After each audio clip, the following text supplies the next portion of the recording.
Good morning. మళ్ళా మనం మంచి మోటివేషనల్ స్టోరీ ఆర్ ఇన్సిడెంట్స్‌తో మన యొక్క వ్యక్తిత్వాన్ని, మన ఫ్యూచర్‌ని గ్రో చేసుకోవడానికి కావాల్సిన మెసేజెస్‌ని మనం తీసుకుంటూ ఉన్నాం. ఈరోజు మనం ఒక వాల్యుబుల్ గిఫ్ట్, ఒక వాల్యుబుల్ రిలేషన్‌ని ఎలా క్రియేట్ చేస్తుందో మనం చూద్దాం. ఒక మంచి కానుక, ఒక మంచి సంబంధాలను నెలకొల్పుతుంది. దాని గురించి నేను మీకు చెప్పాలనుకుంటున్నాను. అమెరికా ప్రెసిడెంట్ జిమ్మీ కార్టర్ తన లైఫ్‌లో జరిగిన ఒక ఇన్సిడెంట్‌ని గుర్తు చేస్తాను. అమెరికా ప్రెసిడెంట్ అయ్యే దానికి ముందు జిమ్మీ కార్టర్ మిలిటరీ కమాండర్. అతని టైం డిసిప్లిన్, చాలా పంక్చువాలిటీస్ చాలా బాగుంటాయి. వాళ్ళ భార్య అంత బాగా టైం మెయింటెనెన్స్ చేయలేదు. టైం పంక్చువాలిటీస్ని ఆమె ఫాలో చేయలేదు. అంటే చేస్తుంది కానీ ఇతను అంత బాగా చేయలేదు. దీని వలన వాళ్ళిద్దరికి ఎప్పుడు కూడా ఘర్షణలు జరుగుతూ ఉండేవి. నువ్వెప్పుడు టైంకి ఉండవు, నువ్వెప్పుడు నన్ను సరిగా ఫాలో అవ్వు, నా మాట అంటే నీకు రెస్పెక్ట్ లేదు అని చాలా విధాలుగా ఆయన ఇబ్బంది పడతా, ఆమెను ఇబ్బంది పెడతా ఉండేవారు. వాళ్ళ రిలేషన్స్ ఎప్పుడైతే అలా మాట్లాడుకుంటూ ఉంటారో హర్ట్ అయ్యేవి.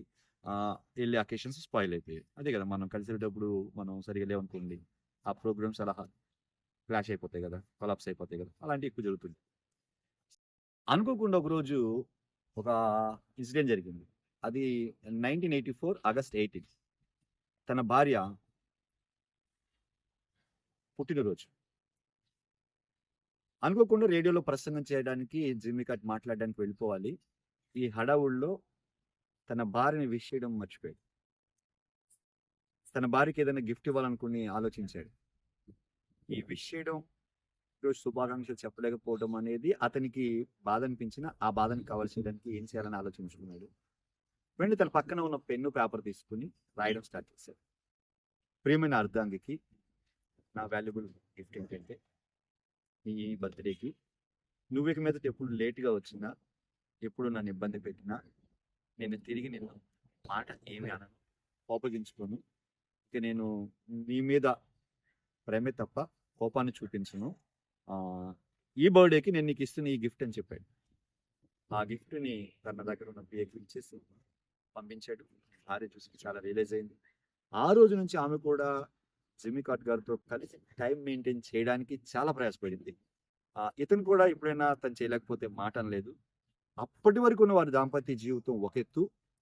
అప్పటి నుంచి అంటే ఈ వాల్యుబుల్ గిఫ్ట్ తన భార్యకి అతను ఇచ్చినప్పటి నుంచి మరో ఎత్తు, అంటే మరో లెవెల్. అంత బాగా వాళ్ళు అన్యోన్యంగా జీవించగలిగారు. సో ఈ ఇన్సిడెంట్ ఏం చెప్తుందంటే, ఒకరి బలహీనతలను ఒకరు సహించటం, ఒకరిని ఒకరు అర్థం చేసుకోవడం, కోపగించుకోకుండా సహనంతో వాళ్ళకి రెస్పెక్ట్ చేయడం అనేది మన నుంచి గిఫ్ట్ ఇవ్వగలిగితే, అవతల వ్యక్తి కూడా తిరిగి ఇవ్వగలుగుతాడు. దీని వలన మంచి రిలేషన్స్ బిల్డ్ అవుతాయి అని మనకు అర్థమవుతుంది. సో ఫ్రెండ్స్, మీరు ఉంటున్న వాళ్ళలో మీ ఫ్యామిలీ మెంబర్స్‌తో గానీ, వైఫ్‌తో గానీ, హస్బెండ్‌తో గానీ, పిల్లలతో గానీ, మీ కొలీగ్స్ ఎవరితో అయినా రిలేషన్స్ బ్రేక్ అవ్వడానికి ఇలాంటిదేమన్నా రీజన్ ఏమో ఒకసారి చూడండి. మీరు ఉన్న రిలేషన్స్‌ని, మనం కలిగి ఉన్న రిలేషన్స్‌ని ఇంకా స్ట్రాంగ్‌గా, హెల్తీగా చేసుకోవడానికి ఈ స్టోరీ మీకు ఉపయోగపడిందని నేను అనుకుంటున్నాను. దెన్ ఒకవేళ మీకు ఇది బాగుంటే, ఇంకెవరికైనా బాగుంటుందనిపిస్తే వాళ్ళకి షేర్ చేయండి. లైక్ చేయడం మర్చిపోవద్దు. మన ఛానల్ ఫాలో చేయండి. Thank you for watching. And thanks to Bunny.